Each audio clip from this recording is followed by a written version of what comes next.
listening to the Post-Apocalyptic Media Podcast, your weekly post-apocalyptic news roundup.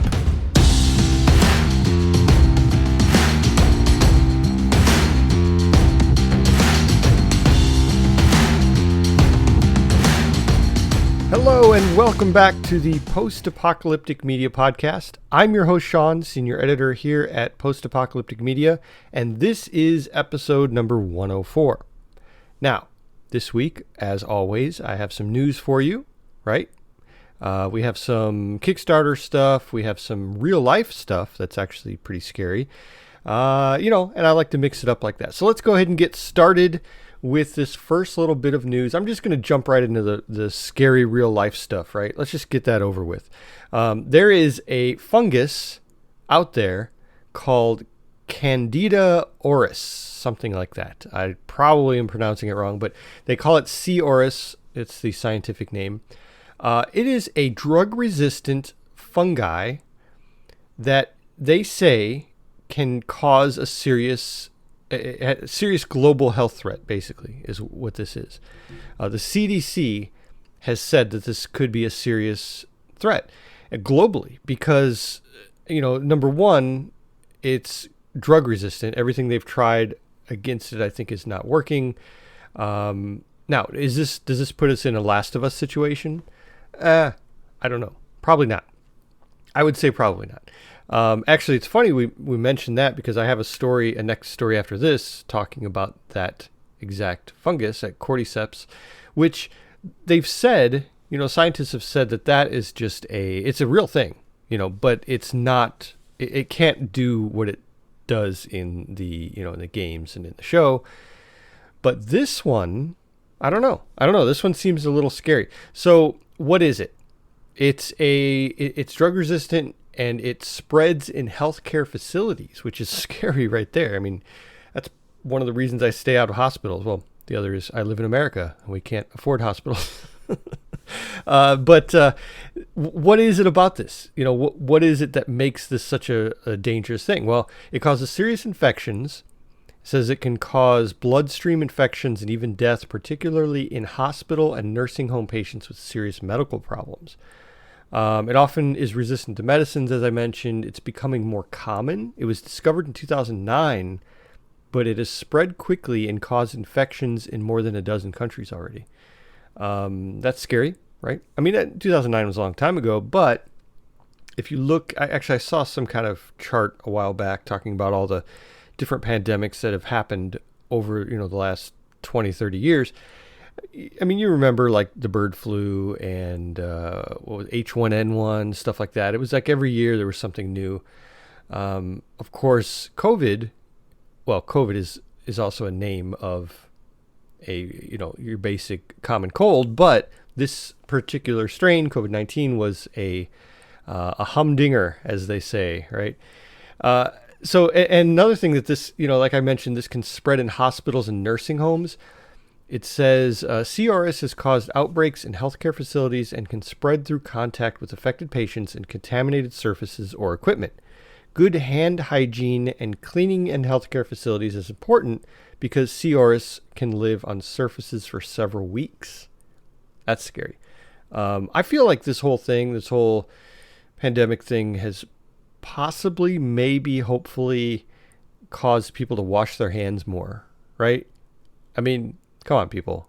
When you go to the bathroom and you leave the bathroom, you have to wash your hands. It's just common sense. So hopefully that's one of the benefits of this whole thing is, people are becoming more aware of infections and how that all transmits, Now, if we talk about cordyceps, which was the fungus that was in Last of Us, of course, it was like a spore that caused all these things to turn into infected, all these people to turn infected. They weren't really zombies. It was infected, and their heads looked like big mushroom spores. It was actually really, really cool. If you haven't seen it yet, check out The Last of Us. And so the thing, like I mentioned before, they've said that is not a thing that can actually be a danger to us in that scope, where it is a real thing, but it can't get to that point. Well, here's something crazy. There's an article over at popsugar.com, and they talk about how cordyceps is actually good for us. It actually has some health benefits. So I wanted to read this a little bit. I thought it was interesting because of, mainly the tie-in with The Last of Us, and it's such a big thing right now, and a lot of people are really concerned that this might be a real. I mean, it feels like it's more real than if the Walking Dead situation with infected zombies and stuff like that. So, first of all, what is cordyceps? Well, it's it's referred to sometimes as the zombie ant fungus. We did some stories a couple of years ago, I think, about these ants that would kind of come back to life from this fungus, and it goes inside. It uses like a host. It's a parasitic fungus that goes inside of a host, and it actually can move the host around. I don't remember exactly how it did. I think it was through the muscles somehow. And so people are calling it the zombie ant fungus because it's making dead ants, move around. But there are 750 different species of cordyceps. So, I think there are only 35 that have been identified. Well, they're thinking that there may be more that are actually beneficial. So what are the benefits? Well, in this article, it says cordyceps is high in adenosine, I don't know how to pronounce that, and contains a bioactive compound known as cordycepin. These two compounds dilate blood vessels so blood can properly flow through the coronary arteries. This stabilizes your heart rate, lowers blood pressure, and improves your overall heart health. Well, that's good. We're having an epidemic in the world of heart disease and heart attacks. Let's see. A review of the research published in 2020 shows that cordycepin offers protection against inflammation caused by conditions like acute lung injury, asthma, rheumatoid arthritis, Parkinson's disease, hepatitis, atherosclerosis, and eczema. So, I mean, it sounds like there's a lot of benefits still. I consider myself someone who's up and up on the health food scene. I own a farm, and we try to eat all organic, and mostly everything we grow here on the farm we eat, because I'm aware of the fact that most food out there is absolute crap. And I'm also aware of the fact that there's a lot of food and herbs and fungus and all that stuff that's really, really good for you. You know what I mean? And gut health. Gut health is one of those things. I'm not going to make this into a nutrition podcast, but gut health is very, very, very important. It's important to not only your body's health, but your mental health. Everything about your digestion is, kind of processed through your diet, and that your gut health is a big part of that. Eating fermented foods is huge, huge, huge. So we're discovering more and more that fermented foods, basically fungus and mold kind of, you have to be careful because there are bad ones and good ones of anything, but they're discovering that a lot of these actually have health benefits. I eat quite a bit of fermented food. I love kimchi. Oh, kimchi is so good. And sauerkraut and things like that. And these are things that have been, a staple of different cultures for, hundreds of thousands of years, whatever it's been. And so, and we've gotten away from that. So I think that now that we're getting back into it, I think it's very important. Now, would I try cordyceps or cordycepin, as they're calling this? I don't know. They linked a TikTok video in the article, and it shows a woman cutting up some cordyceps and putting it on her sandwich. I don't know what she does to it before then, or, it does say that you can cook it like a regular mushroom. So she puts it in her BLT and eats it. It says here that this TikToker says that just be aware that the flavor is relatively bland with a slightly sweet aftertaste. I've eaten a lot of mushrooms before. I mean, not, like hallucinogenic mushrooms, but I'm saying like hen of the woods and stuff like that. One of my best friends owns a survival, what do you call it? Like school, I guess you could say. He does classes on weekends, and he's taught me a lot about mushrooms and the healthy ones and the ones to look out for as far as, poisonous ones. So I've tried all these things. I've tried a lot of these, and there are not really any that have a really good taste. Even Hen of the Woods is supposed to taste like chicken. It doesn't. It does a little bit, but it doesn't. The big thing about mushrooms and spores like this is that they have a texture of meat, and that's always good. If you want to stay away from meat, you can have these portobello and stuff like that. It has a good texture. And it soaks up the taste of other stuff too, so it's really cool. But yeah, like I said, I'm turning this into a health/survival. Well, survival wouldn't be so bad if I turned it into this podcast into that. But my point is that this cordyceps is actually a thing, and it actually might have some benefits. I would not recommend going out and eating it though. I don't know. Just because someone on TikTok did it, I would not do it. But I think research, will be interesting to see what the research that's done on this.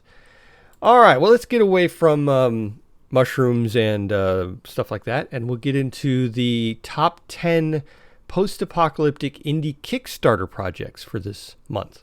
I do this every month, beginning of every month. I highlight my 10 favorite Kickstarter projects. I just did this the other day, a couple days ago. And I feel like Kickstarter is still, I feel like it's still growing. It's still becoming this thing that's just getting bigger and bigger and bigger. And it's a great way. It's like an alternative to just regular shopping, because you can find stuff that's maybe new inventions or things that you didn't know you needed, which is my case a lot. Board games I didn't know I needed it's a big one. But these things are almost always successful, if you do it right. Now, people don't do Kickstarters right all the time. They'll just put their stuff up there and put a paragraph of text. You have to put videos, you have to put images, all that stuff. I did a Kickstarter last year. It was very successful, very happy with it, which is, sure, another reason why I love Kickstarter so much. But I feel like the ones that I like to highlight here are the ones that are post-apocalyptic in some way that is, movies or games or comic books or even miniatures. I think miniatures are cool. So, I bring those to you. I get those together and I bring them to you. So let's go through really quickly what my top 10. Number 10 is one called On the Run. It's a web series. Looks pretty cool. It's currently at 8% funded. End Times Chronicles Apocalyptic Time Travel Saga, which is a fiction novel series. It's like a retelling of the book of Revelation from the Christian Bible. And that is cool. They just got funded. It just went over. It's 102% funded. So that's cool. Very happy for them because they still have like a week left on their campaign. Obelisks, which is a fiction novel, 342% funded. That one is definitely going to be funded. I mean, it's definitely going to happen. Souls of a Woman, which is a short film, 172% funded. That is happening. Number 6, The End of All Terminus. It's a comic book. This is our first comic book here. This is 116% funded. Again, it's going to happen. Looks pretty cool. It's more like space, space opera type of apocalypse thing. Number 5, Path of the Pale Rider, which is another comic book. This is issue number 3. If you're following along, and let's say you had 1 and 2, here's number 3. 113% funded. That's going to happen. Number 4, Zombie Sama, Dorm of the Dead. That's a graphic novel. That is, it is 674% funded. That's going to happen. It's a 104-page full-color post-apocalyptic graphic novel. Looks very, very cool. That's my number 4. So we're getting into the territory where I'm really just, it's hard to pick the top ones. Really loving these ones. Number 3, Year 2031, a new Game Boy game. What? Game Boy game? Well, it looks like a Game Boy game. It has that same kind of style of a, something you would play on a Game Boy. It's post-apocalyptic. It's an adventure RPG, and it's 505% funded. Definitely going to happen. Tarot of Mass Extinction, or Tome, that's a set of playing cards. This is my number 2. I really like this one. This is very cool. Now this one though, even though it's my number 2, it's 49% funded. I think it still has quite a while to go. May 1st. Yeah, they'll make it. They're halfway there. They have till May 1st. Yeah, no problem. It looks very, very. I don't know. Like it's illustrated. It's very artsy, and I just really, really enjoy that. It's like It's influenced by the 4 Horsemen of the Apocalypse.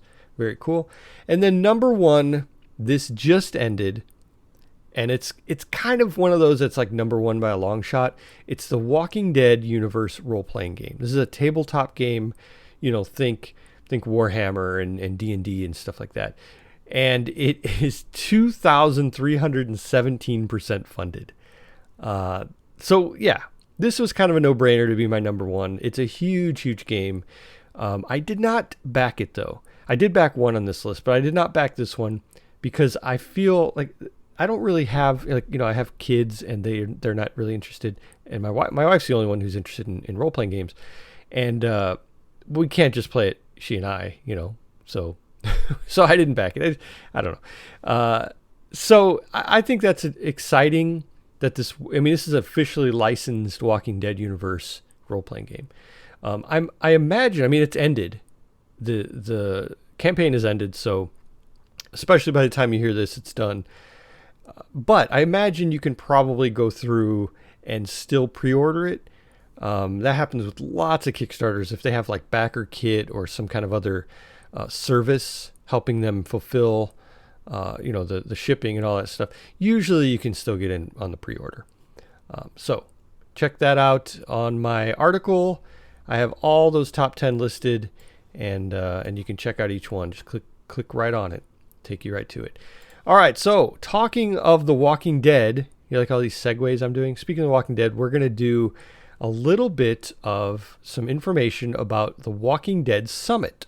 Now, the Walking Dead Summit is the name of the upcoming Rick and Michonne spinoff.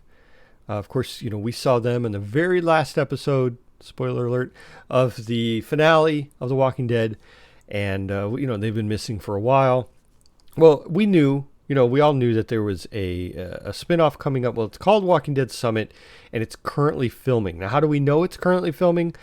Well, some dedicated fans were standing off in the bushes, and they took some video of, basically of Rick and Michonne acting, and the set around them and the crew around them and everything. So that's interesting. If you want to check it out, check out this article. There's lots of behind the scenes images, shots from video, and also some shots of them acting and just kind of hanging around, waiting for their next scene.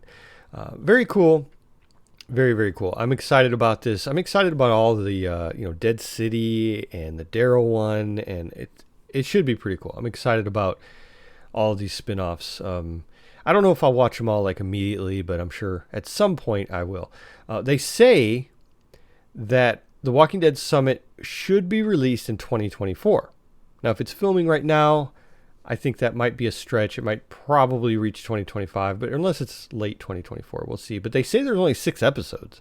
So if there's only 6 episodes, that's not that far-fetched. So yeah, we do know from the end of The Walking Dead that they, Michonne and Rick are not together. So these shots actually show them together. So that's interesting. I think it's a no-brainer that they would find each other, right? But we don't know what episode this is that they're filming. So, I imagine it's probably late in the filming process. So they found each other and they're doing their thing. So very cool. Now, if you read this article, there are some more details about what fans are speculating based on these scenes. They're speculating on what's involved and even speculating on the plot, like the total plot for the whole series. So very cool. If you're into that kind of, min-maxing details about your favorite show, this is it. Definitely cool. All right, now I want to talk about, this is my favorite news because I don't know, I just love this news. The Hunger Games, The Ballad of Songbirds and Snakes is coming to theaters on November 17th, 2023. That is this year. This year, the last Hunger Games book, well, the most recent, I guess, is finally coming to to theaters, November 17th. This is a prequel novel. It was written by Suzanne Collins in 2020. See, now why is this like a good thing for me? You would think that I'm kind of probably too old for Hunger Games. Well, I am, but I read it to my kids. What I do is I usually read a story to them every night. Yes, they're 10 and 11, but we've been doing it since they were kids, and I really feel like they really enjoy it. We've read through, the Lord of the Rings books, the Harry Potter books. We've read a lot of classics, Gulliver's Travels and all those kinds of, Moby Dick and all that. And I feel like that's the kind of thing that they really enjoy. And I enjoy reading it because it counts as reading. I like to read a lot. And so basically I'm just reading out loud. So right now we're actually in the second book of the Hunger Games books. So we have a couple to go. We're hoping to get through them in time for this movie, in time for November 17th. It probably won't happen. We don't read super fast at night. We read 4 or 5 pages a night. So we probably won't get to it, but it's exciting. I'm really happy about it. Man, I'll tell you what though, this is such a little nitpicky thing, but it drives me crazy. So Netflix had all the movies, right? All the Hunger Games movies. And so we read the first book, we watched the movie, the kids got really into it, and we're in the middle of the second book, and we're like, we can't wait to watch the rest of the movies, and Netflix took them all off. It makes me crazy how Netflix does that. It's like, they just take stuff off everyone. Like they did that with the Harry Potter. Well, not Netflix, but HBO took off the Harry Potter books right when we were in the middle of reading those. And we, luckily we got to watch a bunch of them. And they brought them back too, which is good. So we get to watch the rest of them. But anyway, this isn't about Harry Potter. This is about the Ballad of Songbirds and Snakes. What is it about? Well, if you've read the books, even if you've read the first book, you know about President Snow, right? Well, this is a prequel story about a young 18-year-old Coriolanus Snow. I can never say his name quickly. So President Snow, played by Tom Blythe. And he, of course, is the, tyrannical president of Panem in the first trilogy. He's the last hope. In this, he's the last hope for his fading lineage. So that's interesting. It's kind of more about him as as growing up than the bad guy, I guess you could say, in the first couple books. And so I feel like that's interesting because it also goes back and it shows the 10th annual Hunger Games. I think the first book was the 74th Hunger Games. So this is the 10th annual. So that's a long time ago, right? that's way that's quite a prequel there. It says I don't really want to give away too much, but it is interesting to see how much is written here that's not really a spoiler based on the book. It says the 10th annual Hunger Games are drawing ever closer, and the young Snow is frightened when he learns that he will be responsible for guiding Lucy Gray Baird, played by Rachel Zegler, who is a girl tribute representing the poor District 12. Hey, District 12. We've heard that before. Yet following Lucy Gray's rebellious performance at the reaping ceremony, which captured everyone's attention in Panem, Snow begins to believe that he may be able to swing the odds in their favor and save their lives. As Snow and Lucy Gray fight against the clock to survive, they will have to combine their natural instincts for showmanship with their newly acquired political knowledge. This will eventually expose who among them is a songbird and who among them is a snake. So, that sounds interesting. I love prequels. I really do. I don't know what it is. I love origin stories. Star Wars, okay, we'll give Star Wars. The prequels were okay. It was all right. Actually, there are better prequels than the 3 movies. There's the what do you call that? Oh, I forgot what they call it. The cartoons. Much better than the 3 prequel movies. But anyway, I love origin stories so much. Rings of Power. That's an amazing origin story, right? Great stuff. Okay, so the book has been out, like I said, since 2020. So a lot of people have already read. I have not read it yet. I've only read the first two. So, we'll see how this goes. We'll see how it goes as far as me reading it in time. That's probably not going to happen, but we'll see.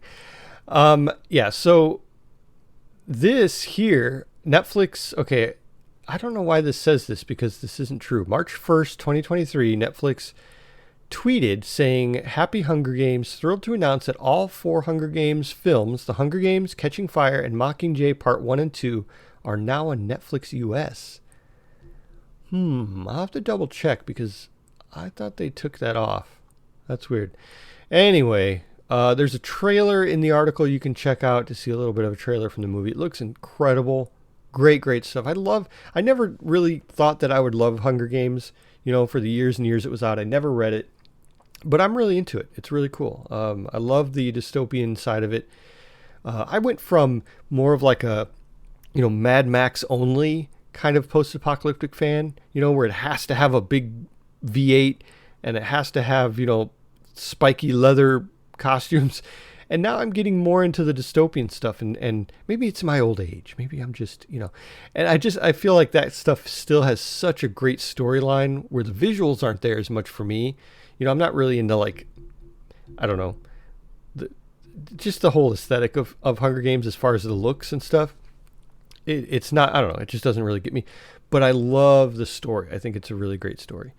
And I appreciate it. So, yeah, Hunger Games, it's a 4th movie, but technically it's it's because Mockingjay was part 1 and 2. But anyway, Hunger Games, The Ballad of Songbirds and Snakes will be out on November 17th, 2023. Very good news. Alrighty then. So, I'm going to let this really loud truck drive by, and then I'm going to tell you all that I appreciate you listening to the podcast.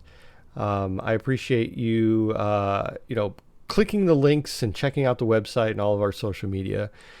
We have it all. We have all of it there. Everything from TikTok to Facebook to Instagram to Twitter. Yeah, we have all that. So check all that out, and be sure to subscribe to this on YouTube. This podcast actually goes on YouTube as well as audio only. Very cool. Subscribe to us on YouTube. Check it out. Check us out. Everywhere. On Anchor is where this podcast actually is audio only, and you can click the little subscribe on there too. It costs you nothing. So thanks again, everyone, for listening. I will talk to you next time, probably in about 2 weeks. So until then, stay alive out there and always be ready for the big one. Bye-bye.